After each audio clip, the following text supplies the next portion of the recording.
My name's Rianne Lewis, and I'm an Associate Software Engineer at News UK. Before we go ahead and get started, we'll be looking at some of the objectives we'll be covering today, which are the following. You'll gain a basic understanding of what DevOps is. You'll also gain a basic understanding of what a software engineer is. We'll look at an example of what a software engineer does, and we'll understand some of the responsibilities that a software engineer has. So I guess you're wondering, what is a software engineer anyway? A software engineer is someone who builds and develops software and systems. Software is made up of different programs and scripts, and we can think of these programs and scripts as sort of like a set of instructions that tells a computer what to do. An application or app is a type of software that allows you to perform specific tasks. There are many that you might run on your computer or laptop and even your mobile. Can you think of any? So if you've thought of some examples that are along the lines of Netflix, Gmail, any email applications like Hotmail, Zoom, which we're using a lot these days, things like that, your calendar, you're already off to a great start if you've thought of some of these. So you've heard me mention the word system, and a system is a type of platform or a collection of platforms that allow you to manage a product. So for example, let's think about an ice cream shop. What are some of the things that we would need in the shop to run efficiently and take orders? So first, we have our shop, which is a physical place that people can visit. Next, we have staff who can assist our customers in taking their order. Next, we have a menu which shows a variety of our ice cream flavors and combinations that a customer can choose. Next, we make the customer's order according to whatever they have chosen, of course. And then finally, we have our till register, which takes the payments from our customer. So all of these things make up the system that we need in order to sell ice cream in our shop. So next we're going to be looking at what DevOps is at a very high level, which means we're going to cover the key details without overcomplicating things, hopefully.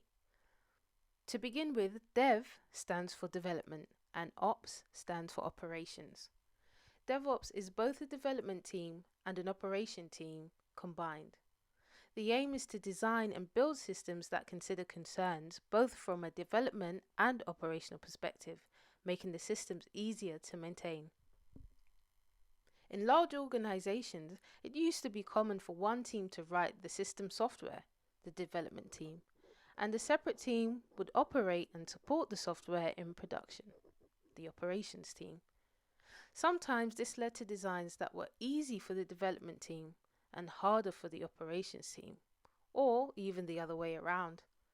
For example, a development team might design a system with 5 different websites, but they might not have thought about how many people it would take to run and maintain them.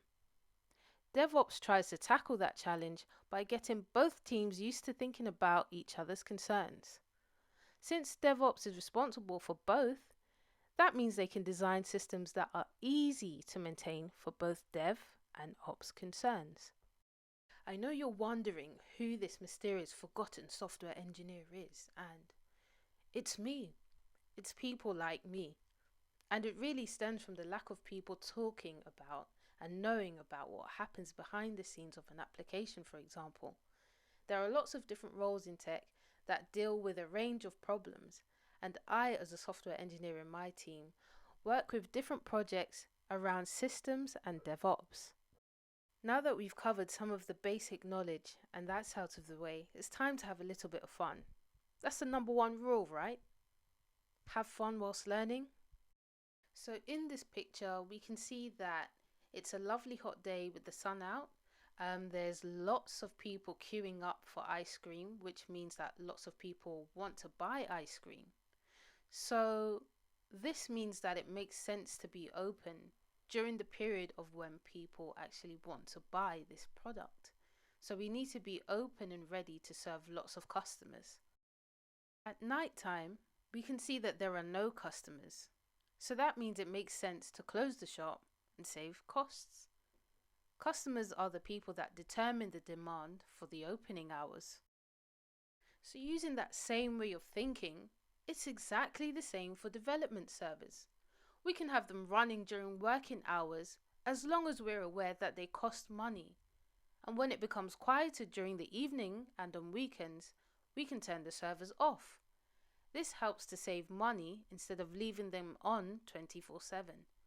And it also helps to save the planet. Essentially, what we're saying is that if there is no demand, for example, if there are no developers working late in the evening or on the weekend, then we can turn the servers off to save money. We can allow for any emergencies, of course, if developers need to work on something or fix something, by only turning on what is needed out of working hours. Now, let me introduce you to a new word. You may have come across it before, or you might come across it later on as you progress with your studies, and that word is hypothesis. And just to briefly summarize what a hypothesis is, it's an idea or a belief that is made with little or no evidence, but leads to further investigation. And that's just a very simplified take on it. So, my hypothesis was, if we can reduce spending during quiet periods in our ice cream shop, then we can also reduce expenses within an IT company in exactly the same way. After exploring this idea, do you think we have proven this? You might be wondering, what do I love about my job? So there's a lot of things, but since we're running out of time, I'll just pick 3 things. So the first one would be that there's so much variation. I get to work on different projects, which help me to gain knowledge in areas that I'm not so familiar with. And it also helps me to use my strengths and practice that I've had with other technologies that I've learned about. I'd also say that I love that it's so challenging.